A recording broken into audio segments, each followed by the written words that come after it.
Thank you very much. It's great to be here today to unveil legislation that would represent the most significant reform to our immigration system in a half a century.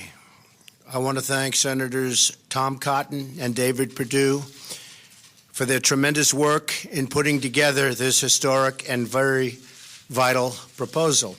As a candidate, I campaigned on creating a merit-based immigration system that protects U.S. workers and taxpayers, and that is why we are here today, merit-based.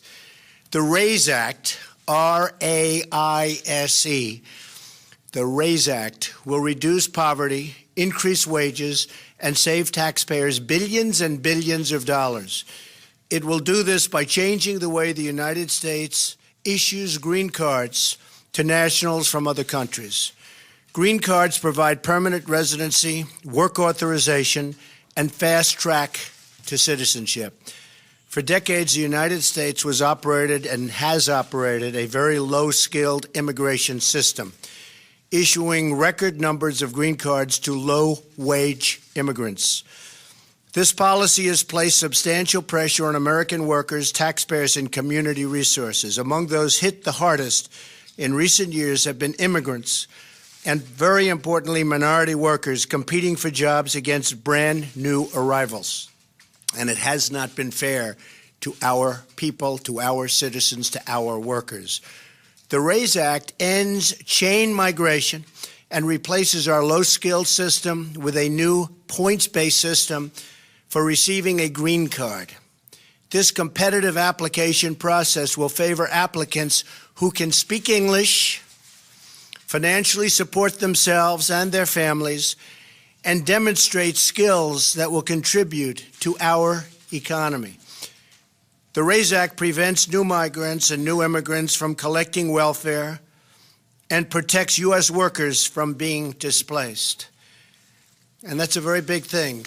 They're not going to come in and just immediately go and collect welfare. That doesn't happen under the RAISE Act. They can't do that. Crucially, the green card reforms in the RAISE Act will give American workers a pay raise by reducing unskilled immigration. This legislation will not only restore our competitive edge in the 21st century, but it will restore the sacred bonds of trust between America and its citizens. This legislation demonstrates our compassion for struggling American families who deserve an immigration system that puts their needs first and that puts America first.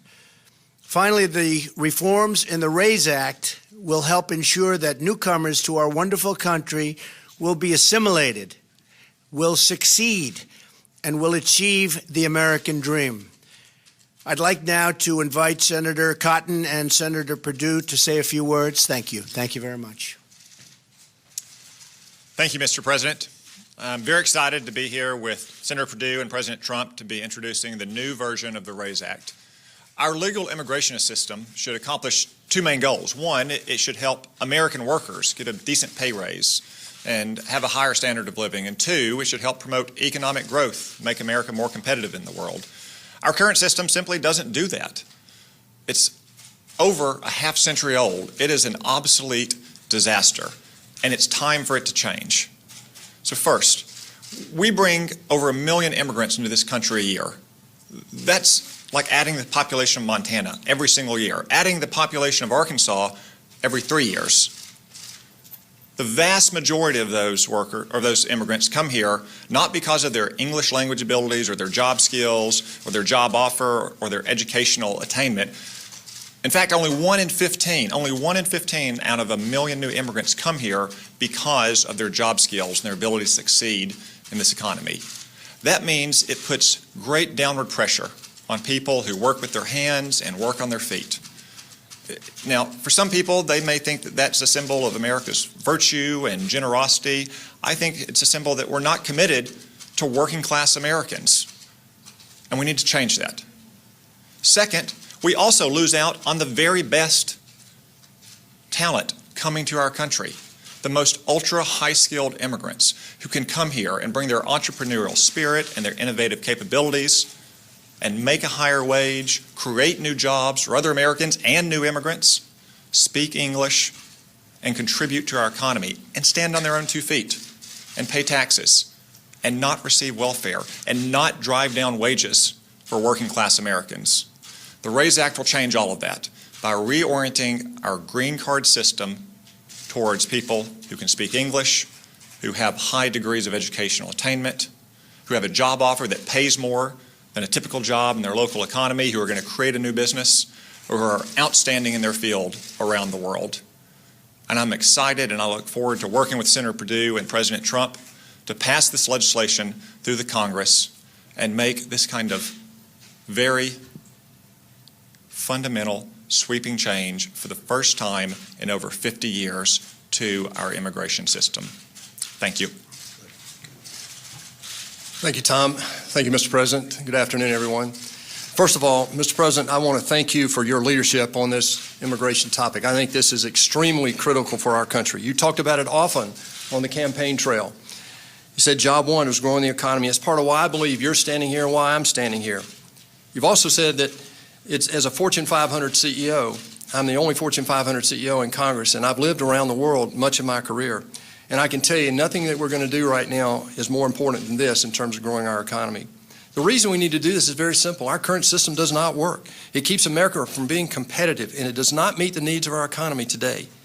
Today, as Tom said, we bring in 1.1 million legal immigrants a year. Over 50% of our households of legal immigrants today participate in our social welfare system. Right now, only 1 out of 15 immigrants that come into our country come in with skills that are employable. We've got to change that. As business guys, Mr. President, you and I understand we need a new approach. We need to fix this immigration system.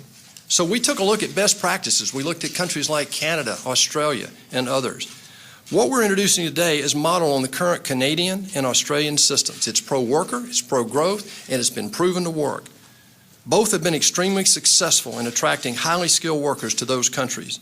We can all agree the goals of our nation's immigration system should be to protect the interests of working Americans, including immigrants, and to welcome talented individuals who come here legally and want to work and make a better life for themselves. Our current system makes it virtually impossible for them to do that. If we're going to continue as the innovator in the world and the leader economically, it's imperative that our immigration system focus on highly skilled, permanent workers who can add value to our economy and ultimately achieve their own version of the American dream. What we're talking about today is very simple. It's measured, it's a rational approach to immigration that will allow us to finally fix once and for all this broken system in a strategic way that will reposition America as a global leader economically. Mr. President, I'm proud to stand here with you and Tom Cotton. I look forward to passing this in the U.S. Congress and making this a law of the land and letting it be a sweeping change for America. Thank you. I just want to state that, as you probably have noticed, the stock market hit an all-time record high today, over 22,000. We've picked up substantially now more than $4 trillion in net worth in terms of our country, our stocks, our companies. We have a growth rate, a GDP, which has been much higher than, as you know, anybody anticipated, except maybe us. But it's going to go higher too. We're doing a job, and you're going to see jobs are pouring back into the country. Factories and plants are coming back into the country. We're going to start making product in America again, and that's happening all over. As I mentioned yesterday, Foxconn is going to spend $10 billion in Wisconsin and other places, and I think the $10 billion is going to end up being $30 billion. They make the iPhones for Apple and others, and it is a truly incredible company. So we have a lot of things happening that are really great. But again, today, the stock market hit the highest level that it has ever been, and our country is doing very well. I just want to thank you all. Tom and David are going to be outside. They're going to speak to you at length about what we're going to do with respect to this aspect of immigration. I think it's going to be very, very important. The biggest in 50 years, biggest change in 50 years. Thank you all very much. Thanks, Tom.